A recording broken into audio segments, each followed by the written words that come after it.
အနောက်တိုကျိုကအီရှူကျင်းတောင်မှာလူသားမဟုတ်တဲ့ကျိန်းစာတအိမ်တစ်ခုပေါ်လာပါတယ်။အီတဒိုရီ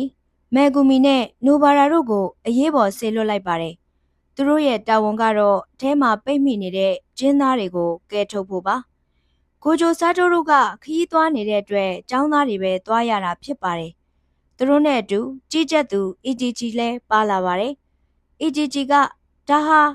ထိုးဆင့်ဖြစ်နိုင်လို့လုံးဝတိုက်ခိုက်ဖို့မကြိုးစားပဲထွက်ပြေးဖို့သတိပေးပါတယ်။သူတို့အထဲရောက်သွားတဲ့အခါကျင်းအောင်ရဲ့အတွင်းပိုင်းဟာပုံမှန်မဟုတ်တော့ပါဘူး။ကျိန်စာရဲ့စွမ်းရင်ကြောင့်ကျဲပြောလာတဲ့အင်းနိတ်ဒိုမိန်အတွင်းနယ်မြေဖြစ်ပြောင်းလဲနေတာကိုတွေ့ရပါတယ်။သူတို့ဟာရရဆက်ဆက်အသက်ခံထားရတဲ့ကျင်းသားအလောင်းတွေကိုလည်းတွေ့ရပါတယ်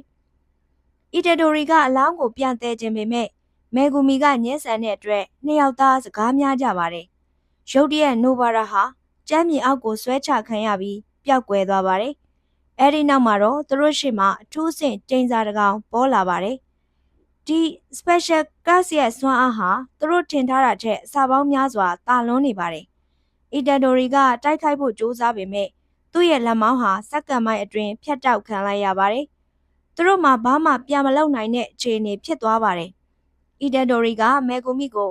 နိုဘာရာကိုကယ်ပြီးပြင်ကိုအမြန်ပြေးဖို့ပြောပါတယ်။အားလုံးအပြင်ရောက်သွားပြီဆိုတော့ချက်ပြတန်းရှီကီကာမီတွေရဲ့ခွဲဥတန်းကြားမှာသူကဆူကူနာကိုခန္ဓာကိုပြောင်းပေးပြီးကျိန်စာကိုနှိမ်နှင်းခိုင်းမယ်လို့ဆုံးဖြတ်လိုက်ပါတယ်။မဲဂူမီကနိုဘာရာကိုသွားခဲ့ပါတယ်။နိုဘာရာဟာကျိန်စာတွေကြားမှာပိတ်မိနေပေမဲ့မဲဂူမီရဲ့အကူအညီနဲ့လွတ်မြောက်လာပါတယ်။မဲဂူမီနဲ့နိုဘာရာတို့ဘေးကင်းရာကိုရောက်သွားတဲ့ချက်ပြတန်းကိုကြားတဲ့အခါအီတဒိုရီကဆူကူနာကိုခန္ဓာကိုလွှဲပေးလိုက်ပါတယ်။ပေါ်လာတဲ့ special grade ကျိန်စာဟာကျိန်စာဘရင်ဆူကူနာရှိမှာတော့ကလေးကစားစရာလိုဖြစ်သွားပါတယ်။ဆူကူနာကအဲ့ဒီကျိန်စာကိုခဏလေးအတွင်းမှာပဲပိုင်းပိုင်းဖြတ်ပြီးတပ်ပစ်လိုက်ပါတယ်။ကျိန်စာသေးသွားပြီးနောက်အီတဒိုရီကခန္ဓာကိုယ်ကိုပြန်မထိန်ချုပ်နိုင်သေးပါဘူး။ဆူကူနာကဒီအခွင့်အရေးကိုသုံးပြီးပြင်မာဆောင်နေတဲ့မဲဂူမီကိုတတ်ဖို့ထွက်လာပါတယ်။ဆူကူနာဟာကျင်းအောင်ပြင်ဘက်ကိုထွက်လာပြီးမဲဂူမီနဲ့ထိတ်တိုက်တွေ့ပါတယ်။အီတဒိုရီရဲ့ခန္ဓာကိုယ်ကိုသူကလုံးဝသိမ့်ပိုက်ထားနိုင်တဲ့ပုံစံမျိုးလေးဖြစ်နေပါတယ်။